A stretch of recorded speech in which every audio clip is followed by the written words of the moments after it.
संतोष देशमुख यांच्या हत्या प्रकरण, विष्णू चाटेचा माइंड गेम। मस्साजोग गावचे सरपंच संतोष देशमुख हत्या प्रकरणाचा तपास वेगातच सुरू आहे। या प्रकरणी अटक केलेल्या आरोपींमधील विष्णू चाटे यानं त्याचा मोबाईल अजून पोलिसांच्या हाती दिलेला नाहीये। पोलिसांनी इतर आरोपींचे मोबाईल जमा करून घेतले। चाटेनं त्याचा मोबाईल नाशिकमध्ये फेकून दिल्याचं पोलिसांना सांगितलंय। त्यामुळे त्याच्या फोनमध्ये नक्की कोणते सिक्रेट दडलंय असा प्रश्न सीआयडी आणि पोलिसांसमोर आहे। देशमुख हत्या प्रकरणात आतापर्यंत पोलिसांनी 5 मोबाईल जप्त केलेत। हे सर्व जप्त केलेले मोबाईल तपासणीसाठी प्रयोगशाळेत पाठवण्यात आले। मात्र आरोपी चाटे यांना मोबाईल न दिल्यामुळे गुढ आणखी वाढले। चाटे याचा मोबाईल अजून सीआयडीला सापडलेला नाहीये।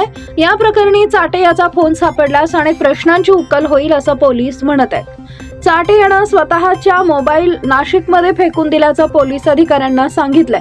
मात्र विष्णूनं हा मोबाईल नेमका कुठं फेकला हे पोलिसांनी विचारले असता त्यानं ते ठिकाण आठवत नसल्याचं सांगितलंय। त्यामुळे चाटे याचा मोबाईल सीआयडी यंत्रणेला सापडत नाहीये।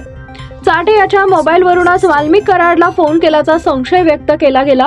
याच फोनवरून खंडणीची धमकी देण्यात आली होती। त्यामुळे तपासात चाटे याचा मोबाईल अतिशय महत्त्वाचा आहे। तसेच चाटेच्या मोबाईलवरून वाल्मिक हा अवादा कंपनीच्या अधिकाऱ्यांसोबत बोलला होता। त्यानं 2 कोटींच्या खंडणीसोबत हातपाय तोडण्याची देखील धमकी दिली होती, अशी ऑडिओ क्लिप पोलिसांना सापडल्याची माहिती मिळते।